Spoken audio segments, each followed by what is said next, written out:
Afternoon, everyone, and thank you for joining us this afternoon at our Emergency Preparedness Fair and getting ready to begin our Mayor's State of the City. If everyone could please grab a seat so we can begin, I appreciate it. And even if you can come up a little further to the front, that'd be great too, if you don't mind. Let me start off by introducing Jose Maldonado, Max Maldonado, and Terrence Nanon from Boy Scout Troop 185, who will present our colors and lead us in the Pledge of Allegiance. Audience attention, color guard attention, color guard advance.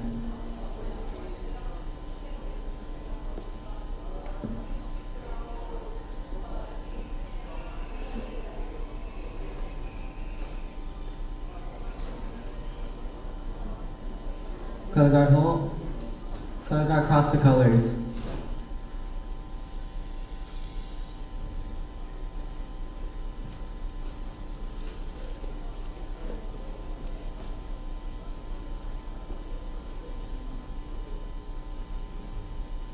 Color guard, please post the California flag.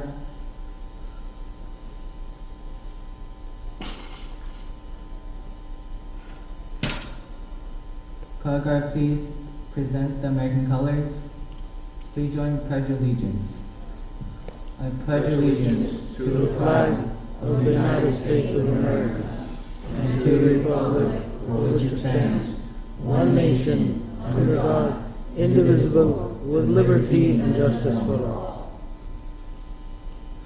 Color guard, please please post the American colors. Color guard salute. 2. Color guard dismissed. Thank you. And thank you, Troop 185. Again, thank you for coming to our emergency preparedness event in our State of the City. I've worked with Mayor Fasana now for almost 15 years, and if anyone knows an awful lot about the city of Doherty, it's Mayor Fasana. He actually became a council member in late 1987, and in keeping with the theme of his presentation today, it was a few months after the Northridge earthquake, I believe. The Whittier earthquake, thank you. So without further ado, let me introduce Mayor John Fasana. Well, thank you, Darrell. Good afternoon, Doherty. I'm John Fasana, your mayor. I want to welcome you to the 2018 State of the City Address. I want to thank our city staff for their efforts in bringing you the 2018 Emergency Preparedness Fair. Let me acknowledge your council members and staff who are here today. I'd like to acknowledge Mayor Pro Tem Liz Riley, who is here.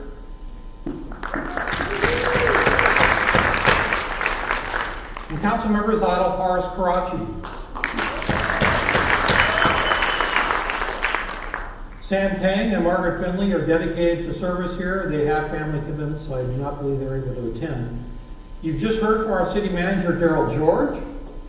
Our assistant city manager, Kristen Peterson, is here today. Our community development director, Craig Hensley. Our Director of Parks and Recreation, Cesar Monsalve. Our Director of Public Safety, Brian Villalobos. I also want to thank our Deputy City Manager, Karen Herrera, and other staff, including Ileana Garcia, Larry Braceta, and Crystal Martinez, for their efforts in really putting this fair on. They did the legwork to make this happen today.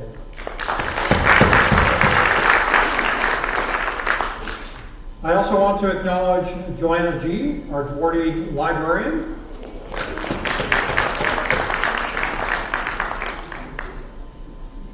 Cheryl Leffman, Director of the Doherty Chamber of Commerce.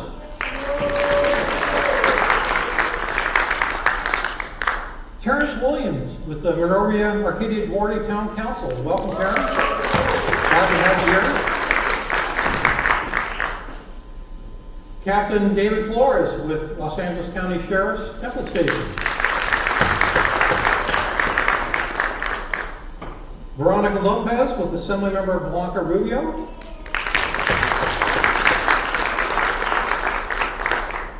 Hector Elizalde, Deputy District Director for Congresswoman Grace McCall County.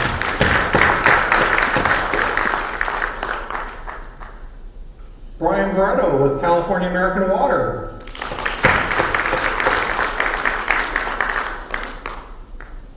And Vic Benavides, who's the Government Affairs Director for City of Hope.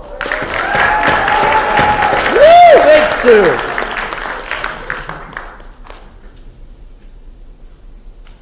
So I also want to thank our sponsors here today. It was great to have this emergency preparedness fair. I thought it was great, but I want to acknowledge the City of LaGuardia Public Safety Department,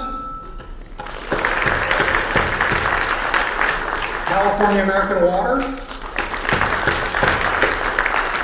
the American Red Cross, Los Angeles County Fire Department. They brought the Shaky Quake Earthquake Simulator. I checked it out and I survived. Los Angeles County Sheriff's Department, Southern California Edison, the gas company, Wonder Dog Ranch, providing information on how to prepare your guests for emergency evacuation. Prep and Save. When you're caught with an emergency, they've got products out there that can help you out. Global Star, they provide mobile satellite voice and data services. Our very own Community Emergency Response Team, or CERT, they've activated in LaGuardia and they will be our key to leveraging our presence with our neighborhoods. And Los Angeles County Ham Communications, or Ham Watch. They have a booth here today as well. And I want to thank the troop today, the Boy Scout Troop 185. Let's be clear that their motto is be prepared. So the question today for you is, why are we focusing on emergency preparedness? In the last 21 months, we had emergencies in the city of LaGuardia that were out of the ordinary, like the fish fire, and also the mud flows that we subsequently experienced after the fire in the burn areas. Now, what we have risen to the occasion in addressing these out-of-the-ordinary events, they were limited to specific locations where resources easily could be moved in to prevent damage and protect life. I know our staff might question how easily it was done, but it was still a very focused area. Now, in 2017, the United States was hit with 3 major hurricanes, and Puerto Rico as well. In a very short time frame, you had these hurricanes in Texas, Florida, and Puerto Rico. These events severely tested the capability of emergency responders and their workers to move in and help people out quickly. Over the same period, the Southern California Association of Governments, currently under Councilmember Margaret Finley's leadership of their board, and the City of Los Angeles have worked with Dr. Lucy Jones, eminently of the U.S. Department of Geology and Caltech, to assess readiness for a big quake. So we are overdue for a catastrophic earthquake in our region, and we know that it will have calamitous effects when it occurs, particularly from the San Andreas Fault. On the southern portion of that fault, an earthquake rupture occurs about every 150 years, but the last incident was over 300 years ago. We have localized fault, which includes the Sierra Madre Fault that runs immediately to the north of my house in LaGuardia, and is also capable of creating significant damage. And we have not really experienced the damage in the San Gabriel Valley compared to incidents such as the 1971 Sylmar quake, which registered 6.6 on the scale, which used to be the Richter scale, that's been replaced by a more accurate measurement. And then the 1994 Northridge quake, which measured about 6.7.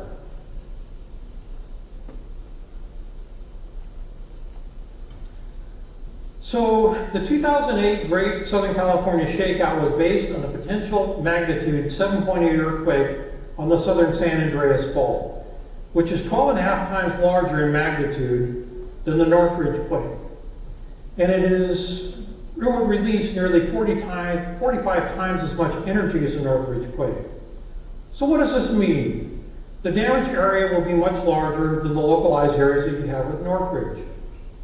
The entire LA basin is likely to experience significant damage with extensive loss to buildings, damage to utilities, and roads. While this is only one potential scenario and is not, it is not the de facto next event that will hit, extensive modeling was done which showed that there would be significant ground shaking in the San Gabriel Valley. If you look at the heavily shaded areas, the city of Pasadena, kind of down low to the left about Los Angeles, and the San Gabriel Valley is red, which indicates significant shaking. Now, rather than 7 seconds of strong shaking during the Northridge quake, if the 7.8 magnitude of the simulation hits or something similar in size, the shaking will last nearly a minute. As mentioned, there will be damage to water, gas, and the electric distribution systems. These systems will be unavailable for some period of time, perhaps a day, perhaps a few days, or maybe even longer. Cell towers will be out if electricity is lost, making communication with loved ones all the more difficult. Much of the damage to the water system will be due to loss of pressure and broken pipes on our side of the meter in customers' homes and in businesses. The broken pipes and leaks will basically help reduce the amount of pressure immediately within the homes until the water can be shut off.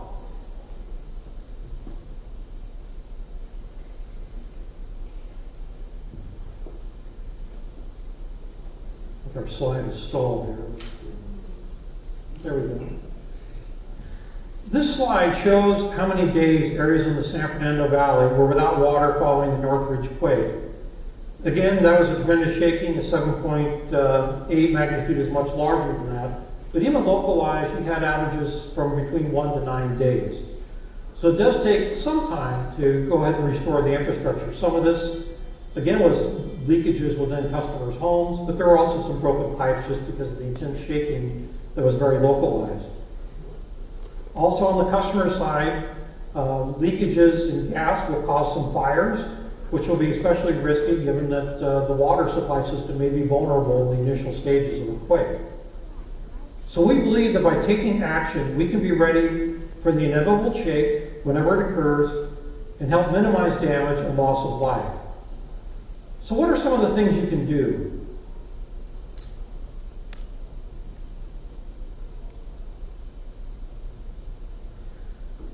Have an emergency supply of water. The barrels in this slide are at my house, and each holds 55 gallons, and if unused, should be drinkable for a period of 5 years. Now, how much water do you need? Half a gallon a day per person keeps the mortician away. Do not skimp on water. You need your regular intake of water for your health during a crisis. Also allow half a gallon per person a day for hygiene and meal preparation. As a side fact, a gallon of water weighs about 8.3 pounds. So I say this because each of those 55-gallon drums, which empty weigh like maybe 10 pounds, they have over 450 gallons or 450 pounds of water each. So this is sufficient water to provide water for one person, each barrel, for about a 2-month period. After a disaster, the city is not going to be able to bring that kind of water into your locations, at least not immediately. Again, if the outage only lasts a day or so, you don't need as much water. But longer term, you are on your own. That's part of the message that we have today. We all like to think that the city will rescue us, or the government, or the federal government, or FEMA, or whoever, the Red Cross, that they can solve all our issues. But if you have a large-scale incident that affects this region, you're on your own, and you're better off if you plan in advance and get some type of products that can store some water. If not a barrel, something smaller. So consider earthquake insurance. After a quake, you may not be able to work for some period of time due to damage to highways and to your businesses, but having insurance will help you recover. If you have a wood-framed house, have it checked to see if additional bracing can help. Again, in that diagram, I would say it's cheaper to brace a home in advance and to strengthen it than it is to move the house back onto the foundation after it falls off. Even in the magnitude 5+ earthquake that happened in Whittier in 1987, some older homes were knocked off their foundation. I think in Doherty, most of our homes are attached, but they're finding that the strengthening, the attachments to the foundation can be strengthened. Now, if you have pets, recognize that many of the block walls surrounding your property will collapse, not to mention some of the fireplaces in the area. I will say from personal experience, my in-laws lived about a mile from the epicenter of the Northridge quake, and my brother-in-law and I went out there on a restocking mission later that day after the earthquake. And once you got within about 1.5 to 2 miles of the epicenter there, just about all the block walls were down. So what I would say is have a plan to contain your dogs and pets. They will be frightened in the city at large. With everything else going on, we don't need packs of dogs roaming throughout the city. So think about that. How will you contain your pets if your fencing goes down? Keep in mind the city of Doherty has less than 50 employees. Some may not be in the city when a quake happens. They may not be able to get here due to road damage. While we like to think, again, that workers will magically appear and help us out, this may not be the case. We may have some workers from adjoining cities who may report here if they can't report to their own city. But the reality is we can take a lot of steps in advance to prepare and really ease the burden on our city staff so they can think about some of the longer term needs to help us back into recovery. So again, it's not too late to get some water containers, fill them up, look at your bracing, have some food on hand so that you're ready.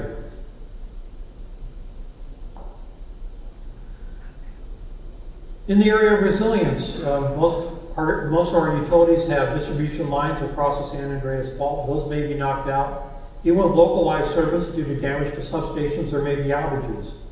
So you might be without power, maybe just for a day or so, maybe for longer, maybe even for half a day. But one option is to install solar with battery storage that might allow 1 or 2 of your local circuits to remain active and continue to provide power to your home. Not only is it good for the environment, good for our planet's resilience longer term, but it might actually just help you a little bit should we lose the grid for a period of time. So installing solar with battery storage will allow that solar to stay in place. You see a lot of people that have solar installed on their homes.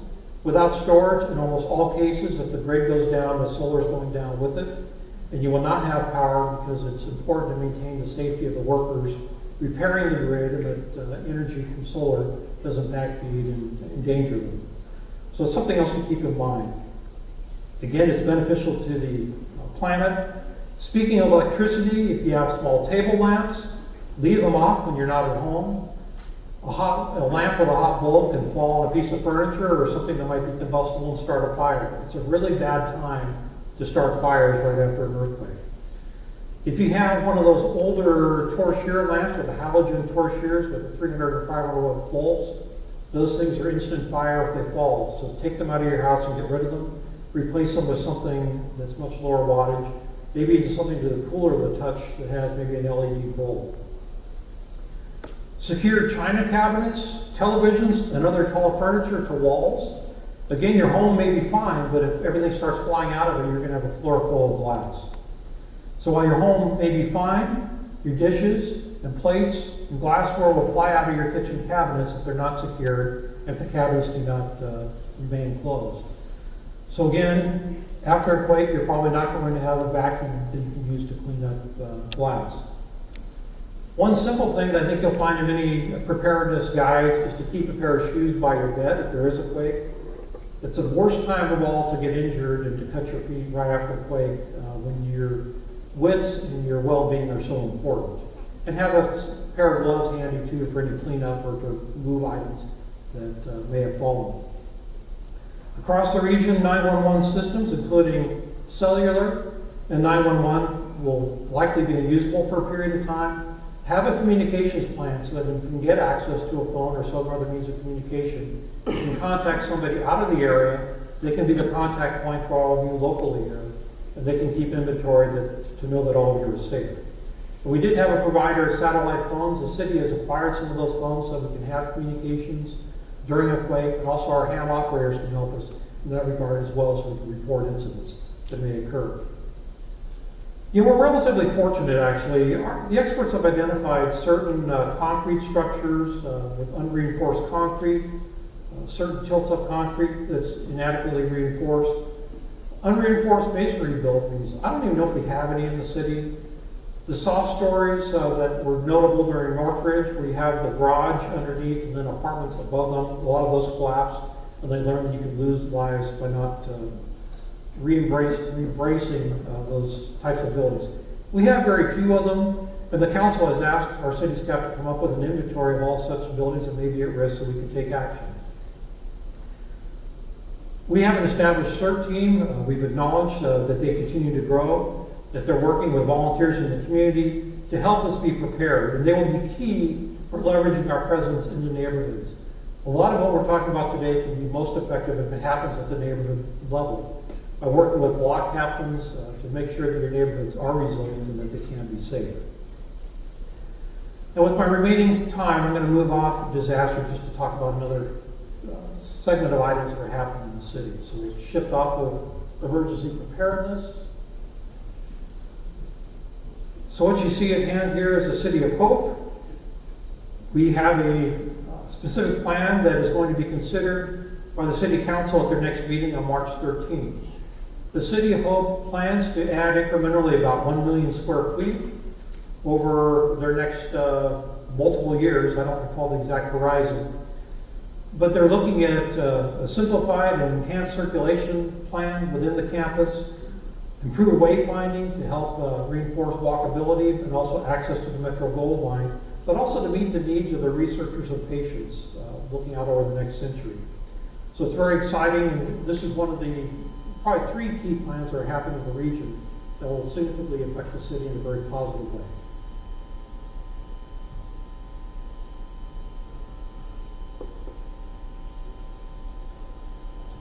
Okay, the Doherty Town Center plan.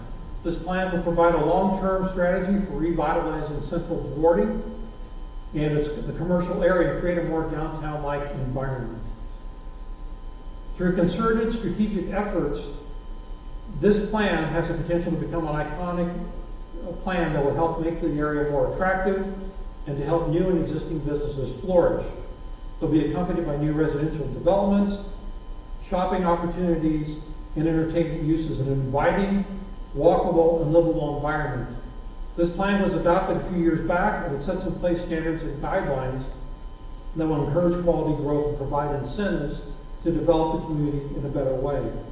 It should be a strong economic tool for our city. It's comprehensive in nature and addresses zoning standards. The plan was recognized by the American Planning Association California chapter with an award of excellence in 2017.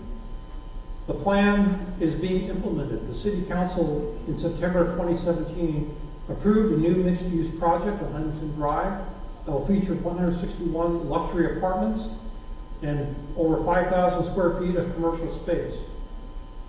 The project site is 1405 to 1437 Huntington Drive. Starts from the vacant property of Buena Vista, where Spar Liquor used to be, goes through the Alex Romo site, and then east of there to the vacant lands. The project development team, MJW Investments, and the Richmond Group have worked with city staff to ensure that the project blends well with existing buildings and is complementary. Richmond is the 7th largest owner of apartments in the United States. Unit sizes will be from 550 square foot studios to 2 bedrooms of about 1,100 square feet. And the project will have amenities, including a swimming pool, a fitness center, clubhouse, dog wash area, and several other amenities that will help the public and the users of the facility. The residents, I should say. There will also be a public art piece. This project also will include the relocation and redesign of the 3rd Street Park. Then the last of our 3 plans is the Doherty Station Specific Plan. And this was adopted in 2013 and has been recognized regionally for its scope and quality. It establishes new land use designations, including mixed-use density, high-density, residential, and open space. We are working, there's interest in acquiring the 3 commercial sites, one of which is occupied presently by Woodward Aerospace, They have announced their plan to relocate. We're going to lose some great jobs there, but the parcel will be available for future development for housing and some of these uses that we talked about. It will guide, the specific plan guides the character of future development in the area. It will encourage transit-oriented design. It will encourage that existing land uses are compatible with surrounding properties and areas. It will create incentives for owners of property to voluntarily realize greater value through the conversion of their properties to TOD uses. It covers 19 acres, is currently zoned as manufacturing for the 3 current occupants, and was shifted to Gold Line specific plan back in 2007. And the plan accommodates up to 475 residences, 250 hotel rooms, 400,000 square foot of office space, and up to 12,000 square feet of retail.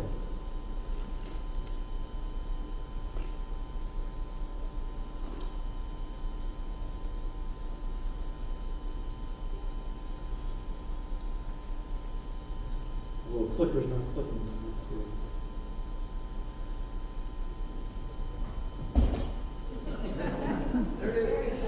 Okay. I think I went too far. Back on. So this map just shows the location of the 3 projects. You've got the yellow being the town center plan, the green being the trans-oriented development, Warrior Metro Station plan, and the City of Hope plan as well. Then shifting focus,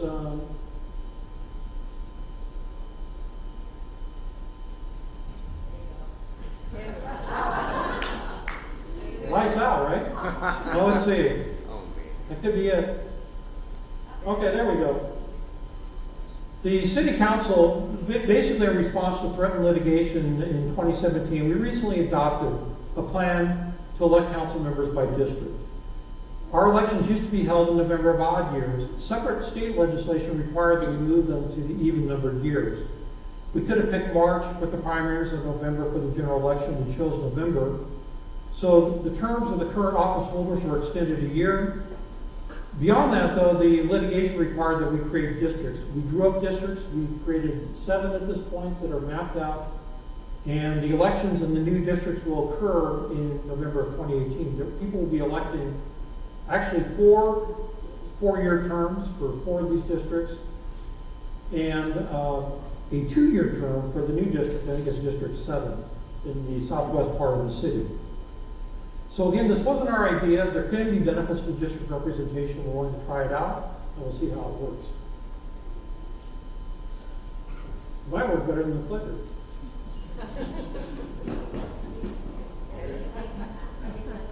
Okay. I think I went 1 too. Yeah.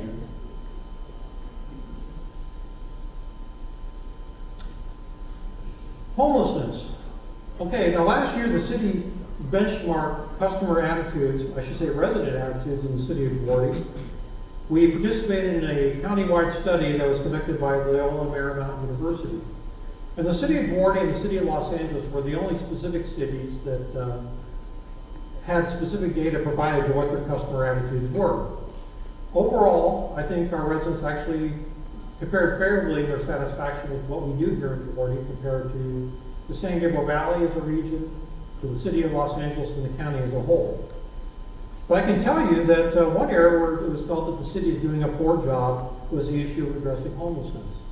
And I will say as poor as it was here, it's poor throughout the county, poor in the city of Los Angeles, and poor in the San Gabriel Valley. Homelessness continues to grow and poses a threat to the quality of life for all residents, including those that are homeless. Now, Los Angeles County residents approved Major H in 2017 to provide resources to address homelessness in Los Angeles County. There are many aspects that contribute to homelessness, including, among others, mental health, substance abuse, poor physical health, joblessness, and just plain bad luck.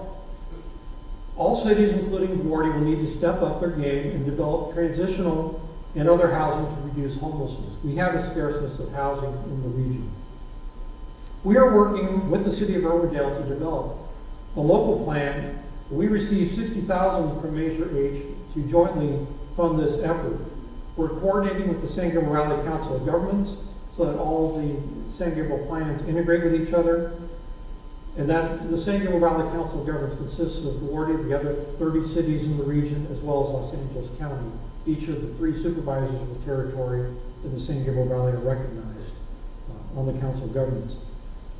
The cities in Duarte and Irwindale invite residents, nonprofits, churches, and business owners to discuss their concerns and ideas on homelessness during an upcoming outreach meeting. We had one already in Irwindale. We're having one in Duarte on March 15th at the Community Center at City Hall.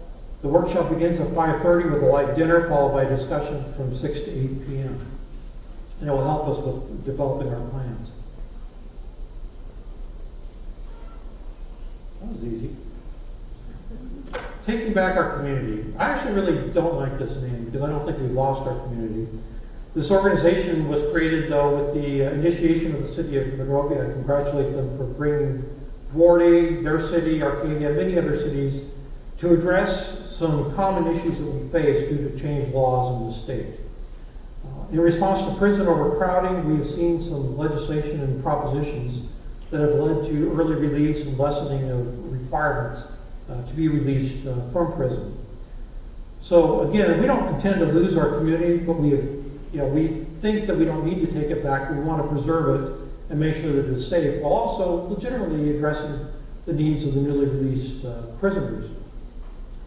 Our overall crime has dropped in recent years, but we have seen a recent uptick in auto and residential burglaries. Now, the Grocers Association, whose members have been plagued by shoplifting, and other organizations are developing a statewide proposition that, through passage of the voters, would make some changes to efforts that, for Assembly Bill 109 that was passed by the California legislature, and Propositions 47 and 57 that were passed by voters. They purportedly would have allowed nonviolent offenders to be released. The language was loose, and we're seeing that some violent offenders are being released as well. So we want to see and work with organizations to tighten up the language a bit. Again, if you have a gun, that should be a felony. It should be a misdemeanor if the gun is less than $900 in value. And having some teeth to encourage people to get counseling and to get clean from drug addictions, we think is also a useful potential stick to get people off of narcotics that lead them to committing crimes. So I think these laws need to be revised, maybe not thrown out entirely, but I would expect that the City Council will take a position to support the new statewide ballot initiative that will come out of this. Getting toward the end here. Transportation, many of you know that for 25 years I've represented all 87 cities and the San Gabriel Valley City specifically on the LA Metro Board. We continue to pursue implementation of Measure M projects that were approved by voters in November of 2016. These include the extension of the Metro Gold Line to Montclair. The requests for proposals on that project are out to bidders at this point. With the recent passage of Senate Bill 1, we're working to fix streets not only in Duarte but throughout our region and our county. In the San Gabriel Valley, we're working to fix the 5760 confluence where the freeways come together and where we always seem to have traffic jams in the area of Diamond Bar. We're also working to fix the 71 gap. Right now we have temporary closure of the cross streets in Pomona. We want to make that permanent and in a way that also works for the city of Pomona as well. Unknown to many and unique within our region, the San Gabriel Valley Council of Governments has a construction arm, the Alameda Corridor East, that has made safety improvements at a number of grade separations for freight within the San Gabriel Valley. The dollar value of these safety improvements and grade separations over the last 20 years exceeds $1.7 billion and represents a programmatic effort of the San Gabriel Valley to come together and allow freight to move through this region while protecting north-south movements and also increasing safety. Now, we reorganized the construction arm in the Council of Governments to position this construction arm to more quickly move projects into construction, such as the 5760 confluence project I mentioned with Caltrans Metro. Having a construction authority within our valley will help us keep projects on track and move them forward so that they're ready to build as this region and state move forward with Senate Bill 1 and Measure M projects. In Duarte, we entered into a project with Foothill Transit. Vital Paris Brachi represents us at Foothill Transit. We're replacing our 3 Duarte Transit diesel buses with electric buses that will be operated by Foothill. We want to maintain connectivity with Foothill Transit Service on Huntington Drive as well as the Metro Gold Line station. So having our circulators running throughout the system and throughout our city operated by Foothill Transit, pretty much on the routes that we serve today through Morning Transit, will help improve connectivity for that elusive first mile, last mile connectivity that needs to take place. We're also looking at bike share expansion. We have some in downtown Los Angeles and Pasadena. We're looking at placing some bikes in Gordy as well to try and shorten some of those commutes and encourage people to use transit. So, at last, I will conclude, and I'm available to take any questions at this time. I want to thank you for attending the Preparedness Fair today and for joining us today at the Performing Arts Center for the State of the City. Thank you.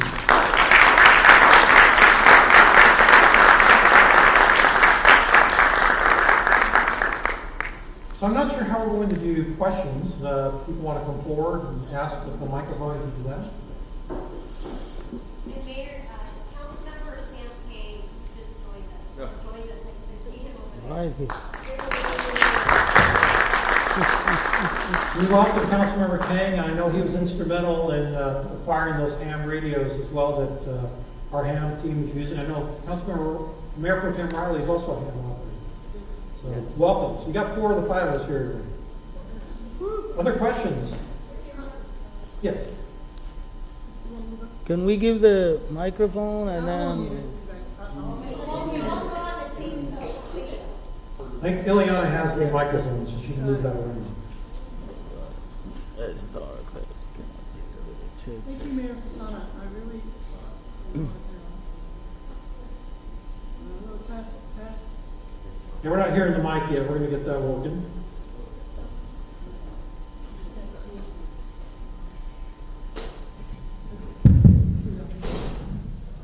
Thank you, Mayor. I'm just curious about the expansion of the districts and the city of Doherty to 7, and if you could just elaborate on the socio-political reasons why that's changed and the positive outcomes that we hope from that, or negative, or how do you feel about it?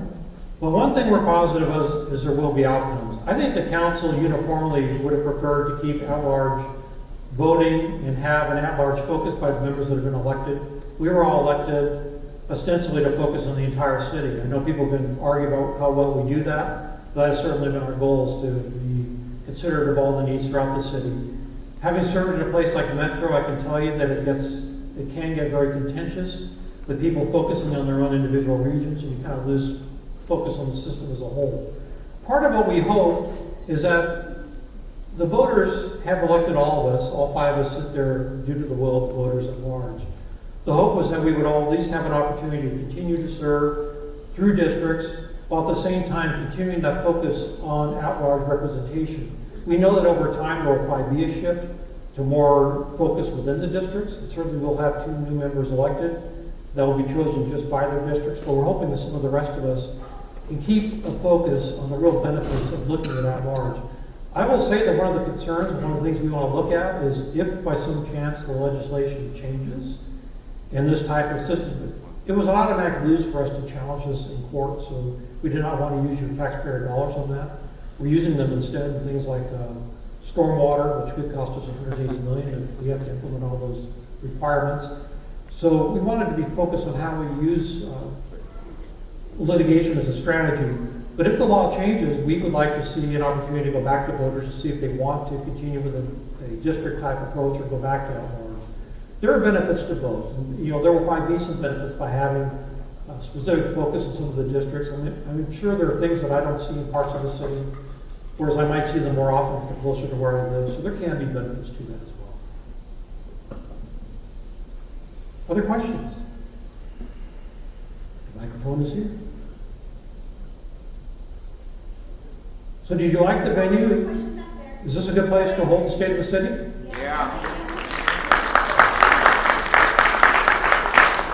I think in future years, we'll continue to look at the location, maybe look at weekdays, weeknights, or whatever might be best. We have another question. Yes, my name is Diane Coscarelli. I live on Huntington between Mount Olive and Las Lomas, and as you know, commuter traffic is absolutely impassable during especially after 5 o'clock. I can hardly get in or out of my driveway. I'm coming home at that time. Is there anything that's being done to help change it? Maybe put the lights into sync so that they're working together? Maybe putting traffic lights on Royal Oaks instead of the stop signs? Diane, thank you for the question. And I don't know that I've got really good news for you. We are putting a signal over by Royal Oaks School, which may help a little bit. I will say our goal has been to keep traffic off of Royal Oaks and off of Central, where the speed limits are only 25 miles an hour, and keep it on Huntington Drive. That having been said, I will say even at the Metro Board, the appetite to expand capacity is very low. Last year, a decision was made not to build the 710 North Freeway. Yesterday, I think a decision was made that kind of seals the fate that the 710 South will not be expanded coming out of the ports as well. We know that population is going to grow in this region. We know that there's going to be more housing. The cities are under incredible pressure. Look at the home prices, look at the scarcity of housing that we have now. We're under tremendous pressure to build more housing, and we're going to have to do it within the same road network, not only in this city, but throughout the region over the next 100 plus years. I say this is someone that was actually somewhat sympathetic to aspects of the 710 North and the 710 South expansion. I mean, we could look at certain lane widenings, but I think they would only work for a short period of time. Realistically, that's partly why we invested in the foothill transit buses, why we want to look at first mile, last mile strategies, buses, bikes, other strategies to really ride sharing as well. I think the idea of being able to drive and have access in a single family or single person vehicle, which as a transit advocate, a single person vehicle is still the greatest way to travel. You've got your selection of your own music. And we all have different preferences in cars. You can look at a parking lot, and while we only have one light rail vehicle or one heavy rail vehicle at Metro, you probably got 75 vehicles out there in the parking lot alone that vary in size, nature, and so on. So this is a long way of saying that this is really going to be a challenge. I don't have any automatic ideas. I mean, we are looking at the 210 and what can be done there. We know that the ramps create certain issues. People at times have suggested we need to get rid of the ramp metering. To me, it's not intuitive that automatically solves the problem. And I'm speaking of the 605 North going to the 210 East. From Caltrans findings, it actually helps the flow in the 210 East. So if we have people dumping off the freeway at Buena Vista and mountain areas further west because we've gotten rid of that ramp metering, we haven't really solved the problem. So it's tricky to figure out what the best approach is. The city did do a study on Huntington Drive. Our signals and signalization can be updated with some of the SB1, Senate Bill 1 funds that are coming in through the state with the recent gas tax measure. We want to upgrade our signalization to be able to time it more real time to manage demand. So these are some of the solutions that we're looking at, but I don't have an instant solution for you. Other questions? Some maybe with more satisfying answers.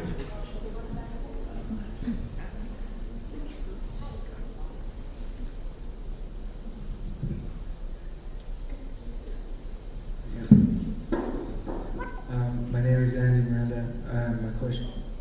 My question is that do you think bike sharing will improve transportation, and if you didn't have said transportation, would you use it yourself? Tell you what, that's an interesting question. I don't know if I would use it. I know where my commute is, I end up with a very big hill, which I don't always like. But we're going to try it out. Actually, it's interesting because the systems that were installed in Los Angeles and Pasadena, they have the docks where people park their vehicles. There are a number of companies coming in that are actually providing the bikes at very low cost. They're coming into the cities. So at the Council of Governments, we're working to look at how we might provide those bikes. And for shorter runs, what people typically find is people will walk up to about a quarter mile from a transit stop. If we can expand that to a half mile or even a mile, we can pick up a lot more people. In my case, I'm maybe 2 miles.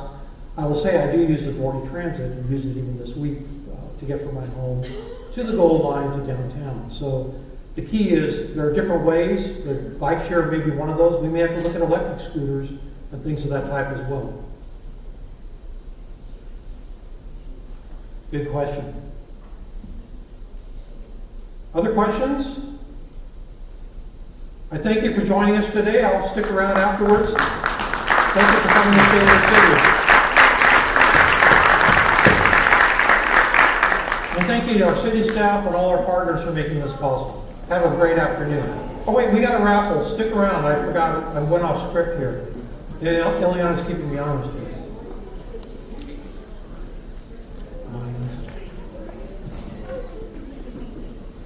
Stick around so you can win.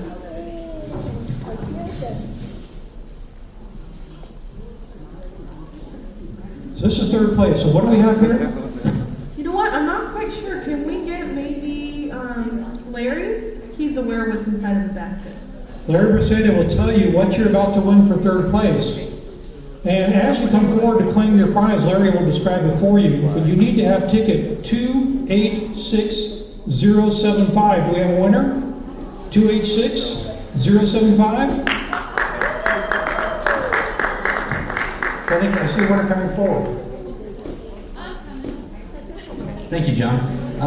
What we have here is a one-person emergency kit. So this will have all the supplies. It's good for 5 years, and it will survive you for 3 days, which is 72 hours. So congratulations.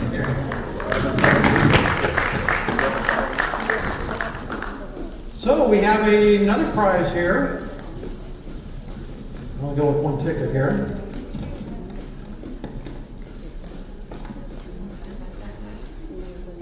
Ticket number 286046. 286046. And what has the winner won, Larry? This time we have a two-person emergency kit that also includes a 33-piece first aid kit. It is also included in this one.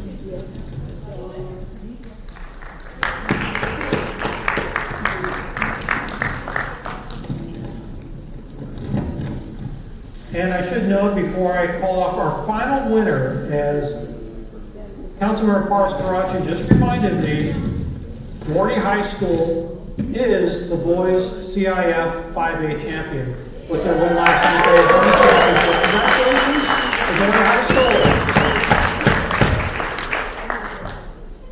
Our last ticket, 286050. What has the winner won? 286050. Excellent. This is a more comprehensive pack. This is for 3 people, and this will last for 5 days. It also has a first aid kit and many other instrumental pieces as far as emergency blanket, whistle, radio, and that sort of thing in this one.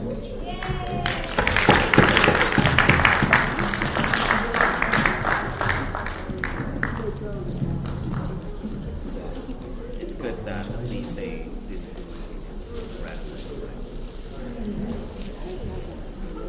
Again, we thank our sponsors. We thank you all for joining us. Check out the booths. They're still going to be open for another few minutes as you head out. So thank you for joining us here today. Good afternoon.